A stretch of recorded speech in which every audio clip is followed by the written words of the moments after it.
వాళ్ళు మేడిగడ్డ అంటే మీరేమో సాగర్ ఆయకట్టు అంటున్నారు. ఇవన్నీ కౌంటర్ పాలిటిక్స్ లెక్కనే ఉన్నాయి కదా? మేడం మేము కౌంటర్ పాలిటిక్స్ అస్సలు చేయట్లేదు.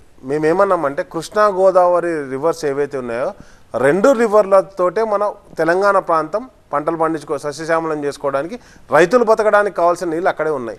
మనకి ఎట్లాగో కృష్ణాలో వాటర్ అవైలబిలిటీ లేదు మేడం. అవైలబిలిటీ ఉన్నది ఎక్కడంటే గోదావరిలో ఉంది. ఎందుకంటే కృష్ణాకు ఎప్పుడు డ్రాట్ వస్తుందో, ఎప్పుడు వరద వస్తుందో, ఎప్పుడు కరువు వస్తుందో తెలియదు. కాబట్టి ఈరోజు వాటర్ అవైలబిలిటీ ఎక్కడ ఉంది?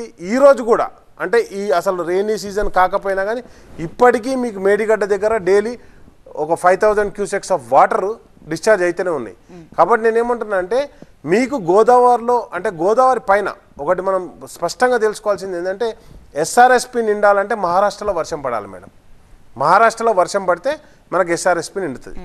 కానీ ఒకవేళ రెయినీ సీజన్లో మనకు మెదక్ డిస్టిక్లో కావచ్చు, కరీంనగర్ డిస్టిక్లో కావచ్చు, ఆదిలాబాద్ డిస్టిక్లో, నిజామాబాద్ డిస్టిక్లో, ఏదైతే వరంగల్ డిస్టిక్లో పడ్డ వర్షపాతం అంతా కూడా మనకు ఈ 3 జిల్లాలు పైన ఉన్నటువంటి మెదకు, కరీంనగర్, ఆదిలాబాదు, నిజామాబాద్ ఈ 4 జిల్లాలది కూడా మీకు మహారాష్ట్రలో పడ్డ వర్షం కూడా, ఛత్తీస్గఢ్లో పడ్డ వర్షం కూడా అక్కడ మనకు ప్రాణహిత ద్వారా రావడం జరుగుతుంది.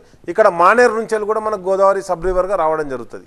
కిందికి వచ్చిన తర్వాత ఇంద్రావతి ఉన్నది, ఛత్తీస్గఢ్ అదేవిధంగా మధ్యప్రదేశ్ నుంచి వచ్చి ఇంద్రావతి ఉన్నది.